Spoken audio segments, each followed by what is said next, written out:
अगले साल का प्लान क्या है, उद्देश्य क्या रहेगा, आगे प्लानिंग क्या है। और भाई ये हमारा सबसे आगे का उद्देश्य ये है कि लगभग 30 लाख तो हमने गवर्नमेंट से ले लिया, गवर्नमेंट से। अब काम क्या करें? अभी हमारा मिशन रहेगा कि कम से कम इन दोनों मशीनों को चला करके 10 या 15 लाख 10-12 लाख रुपये प्रॉफिट लें एक्टिवली काम करके। हम उस प्रॉफिट तब हो सकता है हमारे सारे ग्रुप में हम उस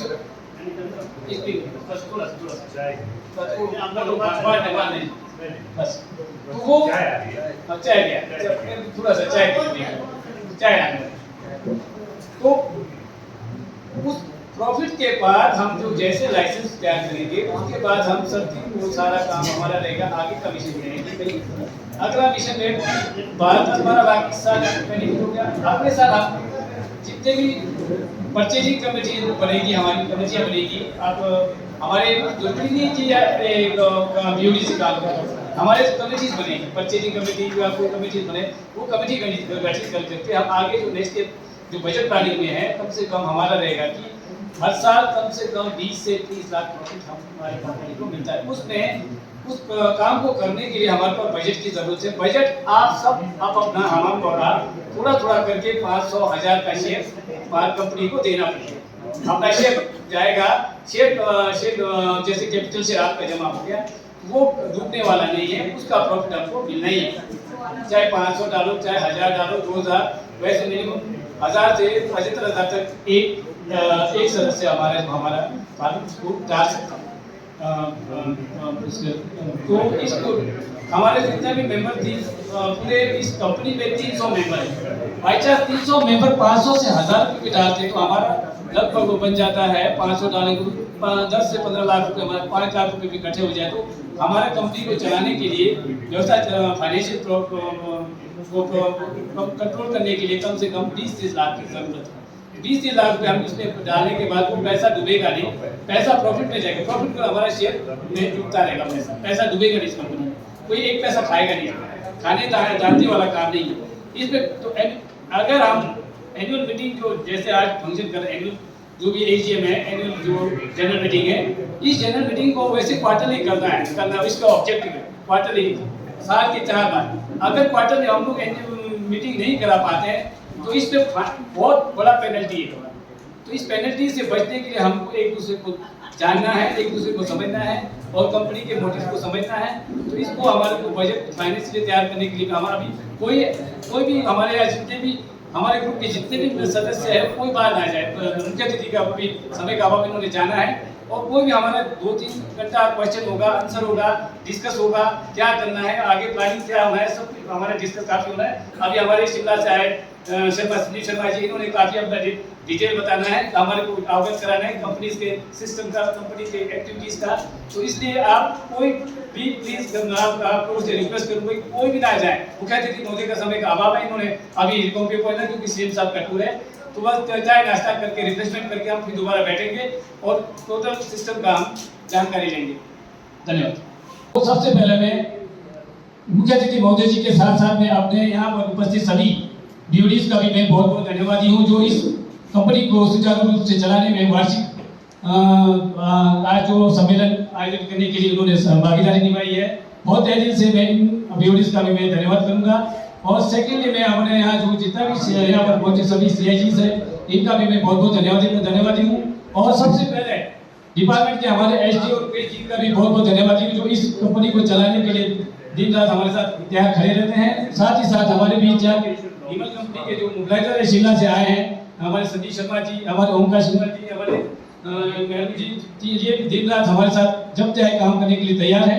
लेकिन हमारी कंपनी की जो व्यवस्था है, जो आज व्यवस्था हम जल्दबाजी में जो व्यवस्था कर रखी है, आने वाले समय में हमारा जो मोटो है ये रहेगा कि हम अपने फार्मर्स जितना भी सुविधा उपलब्ध कराए, हमारा जो सुविधा है जो जैसे हमारे कंपनी को हमारे किसानों के यहाँ स्थानीय किसानों को जो जैसे व्यवसायिक तौर पर या किसी फार्मिंग के तौर पर जितने भी सुविधा है हम आसानी से हम यहाँ उपलब्ध कराने की कोशिश करेंगे।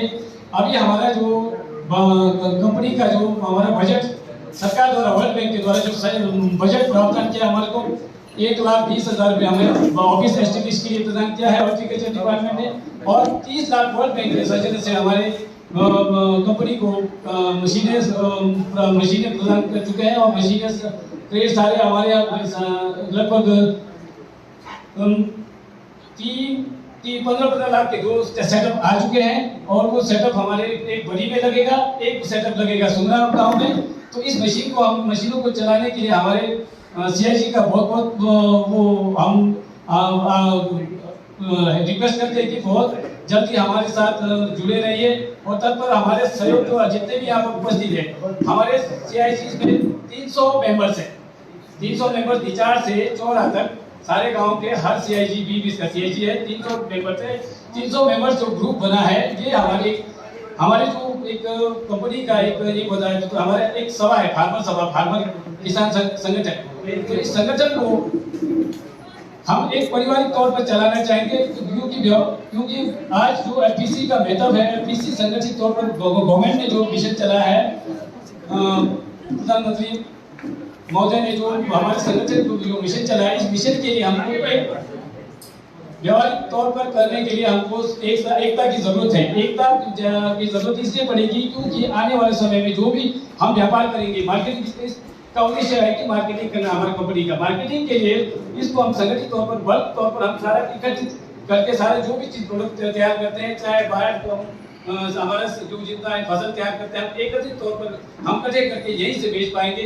सारा, क्योंकि हमारा मिशन ये है कि जितना बल्क सर्विस हम दे पाएंगे, उतना बाहर से बाहर हमारे पास खुद आएंगे, चल के खरीदने बेचने की इस व्यवस्था हम करेंगे। सारा कंपनी का ये मिशन रहेगा। और सेकेंडली हमारा जो मिशन रहेगा, जितने भी बाहर से, चाहे फर्टिलाइजर के जितने भी कंपनी है, चाहे आपका पेस्टिसाइड की कंपनी, उन कंपनीज को भी हम अभी डील करने जा रहे हैं। हमारे लाइसेंस तैयार हो रहे हैं, लाइसेंस के बाद हम डायरेक्ट फार्मर्स को प्रोड्यूस करेंगे डायरेक्ट। जैसे हमारे बीच में जैसे पेस्टिसाइड वगैरह सारा अभी इस वक्त सारा नकली होने के नकली प्रधानमंत्री बीच में जो मिडिल मैन है, वो सारे नकली प्रोडक्ट बेच रहे हैं। तो हमारे बगीचों का भी काफी नुकसान हो रहा है। तो उस नुकसान को बचने के लिए हम डायरेक्ट कंपनी से हम फार्मर तक पहुंचाने की कोशिश करेंगे। कोशिश करने के लिए हमारे को जरूरत है, हम सबको एक साथ मिलकर काम करना पड़ेगा। इस कंपनी में कोई नेतागिरी नहीं चलेगा, ना कोई सरकार आएगी जाएगी, सरकार भारत सरकार एक ही रहेगी। सरकार पार्टियां आती जाती रहती है, लेकिन हमको ये देखना है कि जो भी रूलिंग गवर्नमेंट के प्रतिनिधि है वो हमारी सहायता के लिए तैयार रहते हैं, लेकिन मांगना हमको पड़ेगा। मांगने के लिए हमको जरूरत है। तो अगला जो स्टेप है, मैं लेकिन हमारा जो रहेगा एपीएमसी यार्ड के बाद रहेगा, हमारा स्टेप रहेगा। एक हाल ही में एक प्रोजेक्ट आ चुका है हमारे किन्नौर के अंदर। वो प्रोजेक्ट है 50 करोड़ का। 50 करोड़ का प्रोजेक्ट हमारे किन्नौर के अध्यक्ष महोदय जी को, मुख्य अतिथि महोदय जी को याद दिलाना चाहूंगा। 50 करोड़ का एपीएमसी को फंड आ चुका है किन्नौर के अंदर। पूरे हिमाचल में नेशनल हॉर्टिकल्चर बोर्ड ने 50 करोड़ रुपए सिर्फ किन्नौर को ही दिया, बाकी है नहीं। 12 स्टेट में आ चुका है 50 करोड़। उस प्रोजेक्ट मिशन ये हॉर्टिकल्चर को डेवलप करना है, हमारे फार्मर्स क्लस्टर को डेवलप करना है। उस डेवलप के लिए 50 करोड़ किन्नौर डिस्ट्रिक्ट के लिए बहुत है। अगर उस 50 करोड़ रकम में भी हमारा मुख्य अतिथि महोदय हमें सीरियसली हमारे अपने विचार ब्लॉक को ध्यान से देखेंगे तो बहुत कुछ होने वाला है इस प्रोजेक्ट में। तो इस प्रोजेक्ट को कमांड करने के लिए ये सब कुछ हम जो हमारी जो कंपनी है, कंपनी हमेशा दिन रात हमें इस प्रोजेक्ट को चलाने के लिए सबको एक साथ मिलकर चलाना पड़ेगा। चाहे हमारे बीओडी दिन रात करें, इसी तरीके से हमारे जो मेंबर्स हैं उनको भी इसी तरीके से दिन रात। और मैं थोड़ा सा बेसिक्स के बारे में और थोड़ा सा ये प्रोजेक्ट के बारे में बताना चाहती हूँ। तो बेसिक्स लाइवलीहुड में काम करता है, लाइवलीहुड प्रमोशन के लिए काम करता है। और हमने हिमाचल से पहले बाकी अदर स्टेट्स में भी काम किया है, यही एफपीसी बनाने का काम।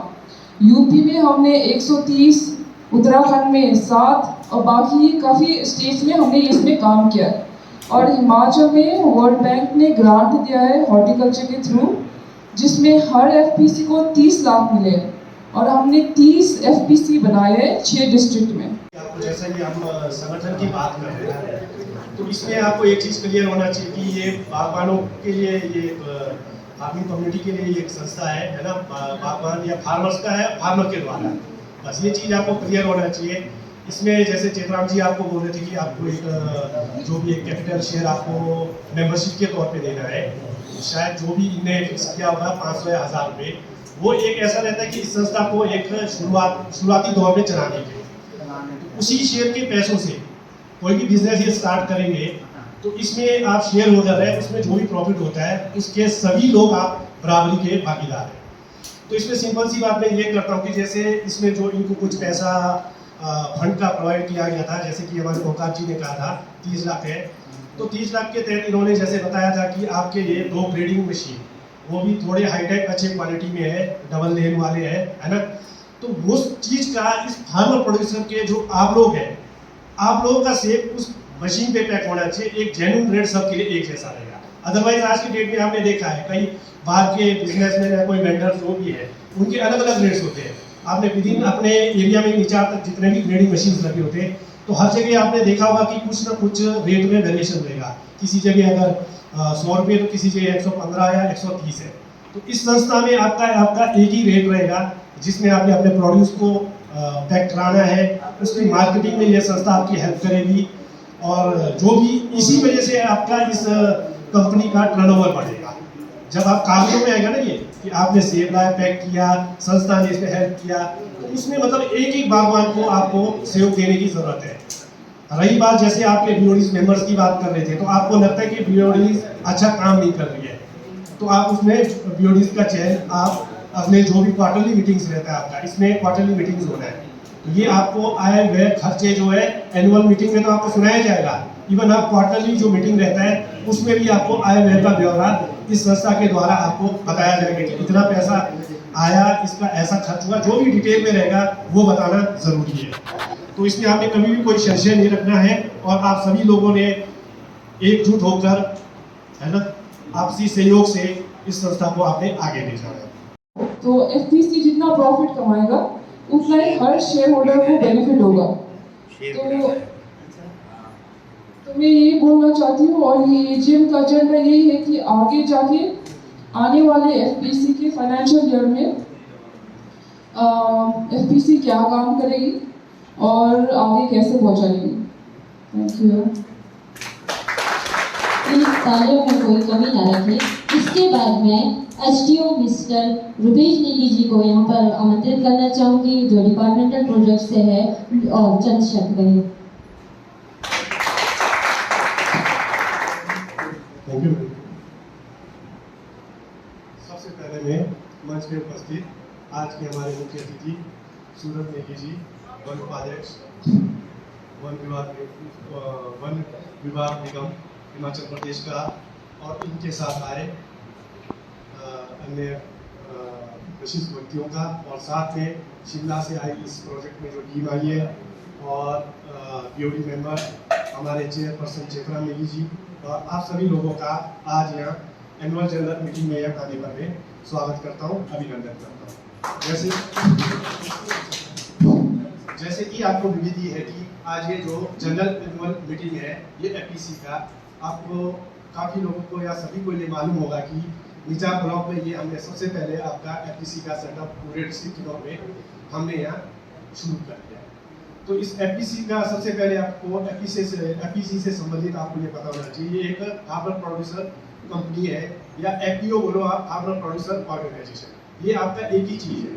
तो जो एफपीसी हम बनाते हैं ये आपके जैसे छोटे आपके ग्रुप्स होते हैं, फार्मर ग्रुप्स होते हैं, है ना। जैसे मुझे उम्मीद है कि जो ये एफपीसी का गठन हुआ है इसमें लगभग आपके 15 सीआईजी ग्रुप्स, है ना, जो कि निचार ब्लॉक से संबंधित है। 15 सीआईजी ग्रुप को एग्जिट करके ये एफपीसी का गठन किया गया है। इसके मेन उद्देश्य क्या रहते हैं, जो एफपीसी का गठन क्यों किया गया, ताकि आप लोगों को ये रहता होगा कि इस एफपीसी की क्या जरूरत है ना। लोग वैसे भी तो अपने लेवल पे कोई भी चीज कर रहे हैं, अपने प्रोड्यूस को मार्केट कर रहे हैं, या आप अपने सेब को तैयार करने के लिए उसमें जो इनपुट्स की जरूरत होती है उसके लिए आप कोई ना कोई चीज आप कहीं ना कहीं से आप परचेज कर रहे हैं। तो ये एक संगठन है, इस संगठन के तहत आपको क्या फायदे होंगे, मेन उद्देश्य की बातें करते हैं हम। जैसे एफपीसी है, इस एफपीसी के आप सब मेंबर्स हैं, तो हर एक बागवान को अपने बागवानी को आगे सुचारू रूप से चलाने के लिए, या बागवानी में आप जैसे सेब का उत्पादन मेजर तौर पे करते हैं, तो उसके लिए आपको दवाइयों की, खाद की, है ना, किसी भी चीज़ की इनपुट जो भी है, या मशीन्स की, तो कोई भी चीज़ आप जो उसके लिए आप इनपुट्स उसमें डालते हैं, वो अगर आप लोग ऐसे संगठित रहेंगे, इस संस्था के द्वारा इस मटेरियल को आपके घर द्वार तक पहुंचाने का इस संस्था का ये दायित्व रहेगा। तो इसके तहत आपको ये रहेगा कि आपको वो जो प्रोडक्ट होगा, या जो दवाइयाँ होगी, या मशीनरी होगा, या कोई भी चीज़ है, तो वो आपको एक जेन्युइन रेट पे और क्वालिटी, ठीक है, और सस्ते रेट पे। अदरवाइज आप इंडिविजुअल कोई बागवान कोई दवाई लेने जाता है, किसी पेस्टिसाइड शॉप पे जाता है, तो आप देखते हो कि जो दुकानदार है आज के डेट में बागवानी को देखकर कोई भी रेट उसमें डाल देता है ना। किसी को कोई 100 रुपए का प्रोडक्ट है तो किसी को वो 200 रुपए का बोलेगा, किसी को 150 रुपए का, है ना। या जो कोई बड़ा बागवान है उसके लिए वो थोड़ा बहुत रिबेट देगा। कोई कम क्वांटिटी में उस प्रोड्यूस को ले रहा है, तो मतलब वो इनपुट मटेरियल को ले रहा है, तो उसके लिए वो कोई और रेट लगाएगा। तो जब आप इस संस्था से जुड़ेंगे, इस संगठन से जुड़ेंगे, तो इसमें ये रहेगा कि आप सभी को अपने CIG लेवल पे जो भी आपको इससे संबंधित कोई भी प्रोडक्ट्स है या इनपुट्स है, उसका डिमांड आपने अपने लेवल पे आपने उसको डिमांड को क्रिएट करना है और उसे आपने अपने FPC को प्लेस करना है, ठीक है, कि हमारे इस CIG ग्रुप को इतना मतलब खाद चाहिए, इतना दवाइयाँ चाहिए। तो उससे क्या रहेगा, वो सेम रेट रहेगा आपके लिए।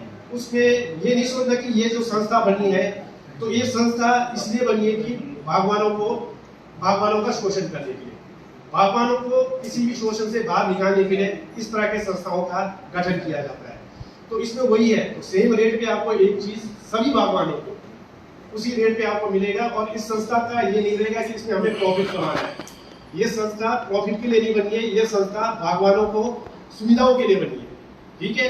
आप जितना अपना आप कोई चीज का डिमांड करके आप अपना जो मार्जिन पैसा आप दोगे, उसी पैसा से वो चीज आएगा और वही चीज आपको डिस्ट्रीब्यूट किया जाएगा। इसी तरह इसमें एक है कि आज के डेट में आप देखते हो हर एक बागवान के अपने अपने बगीचे हैं, पर होता क्या है, हर बागवान अपने तरीके से मार्केटिंग करता है। तो जैसे भी आप मार्केटिंग करते हैं, आपने देखा होगा कि बाजार में कई तरह के लोग हैं, बीच में कई कमीशन एजेंट्स है ना, आपके सेब के लिए, है ना। तो आपकी कईयों का सेब अच्छा बिकता है, कईयों का खराब बिकता है। जब इस संस्था के तहत आप सेब बेचोगे, हर क्वालिटी का एक रेट रहेगा। इसमें जो बायर्स हैं वो आपके यहाँ FPC से खुद कांटेक्ट करेंगे और सभी बागवानों का जो सेल है इसी जगह पे आपके यहाँ पे जो खरीदार लोग हैं वो खुद यहाँ आएंगे, तो आपको अपने सेब का अच्छे वैल्यू मिलेगा। तो इन चीज़ों को थोड़ा ध्यान रख के आप लोगों ने ये, और साथ में ये जो इस FPC में जो पदाधिकारी है, मैं उनसे ये निवेदन करता हूँ कि इस संस्था को आप निष्पक्ष और मतलब बिना किसी भेदभाव के मतलब आप चलाएं। स्वागत करता हूँ। मेरा नाम ओमकार सिंह है। मैं FPC का कम्युनिटी मोबिलाइजर के तौर पे यहाँ पे दिमाग में काम कर रहा हूँ। मैं थोड़ा बताना चाहता हूँ कि जितने भी ग्रांट्स मिले हैं FPC को, उसमें से सबसे पहले जो ग्रांट मिला है 1,20,00,000 का, जो FPC को ऑफिस सेटअप्स के लिए ग्रांट मिला था डिपार्टमेंट के द्वारा और वर्ल्ड बैंक के द्वारा। इसमें FPC ने अपने ऑफिस सेटअप्स के लिए जो फर्नीचर्स होते हैं, कंप्यूटर्स है और जितने भी स्टेशनरी सामान आता है, वो सारे परचेज किए हुए पिछले साल के बजट में। तो उसके बाद मशीनरी के लिए जो अमाउंट रिलीज हुआ था नेक्स्ट ट्रेंच, वो 15 लाख का हुआ था FPC को। उसमें FPC ने एक ग्रेडिंग पैकिंग मशीन जो डबल लाइन होती है, लगभग 13 लाख समथिंग की वो परचेज की है पिछले बार। और साथ में उसमें 1000 क्रेट्स है जो बहुत अच्छी क्वालिटी के है, और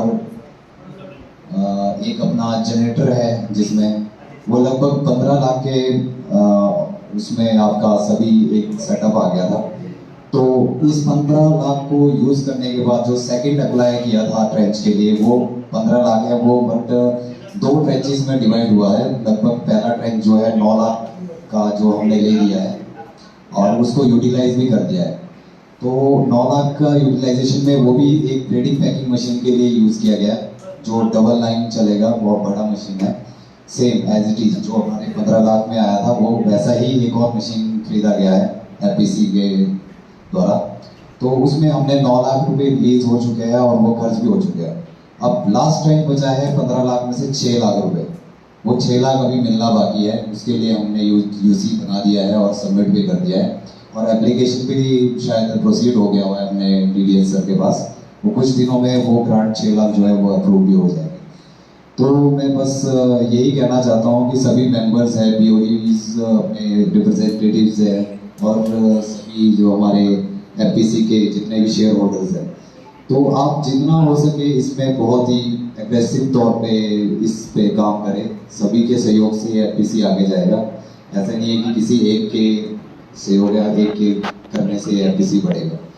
सभी का same as it is equally भागीदारी है। जैसे चेयरमैन है वैसे ही आप उसको ही शेयर होल्डर है, मेंबर है, इक्वली है। तो आप सभी के कोई भी उपाय हो, कोई भी किसी के डाउट हो FPC के बारे में, तो आप एक तरफ जो है अपने BODs रिप्रेजेंटेटिव्स है और अपने चेयरमैन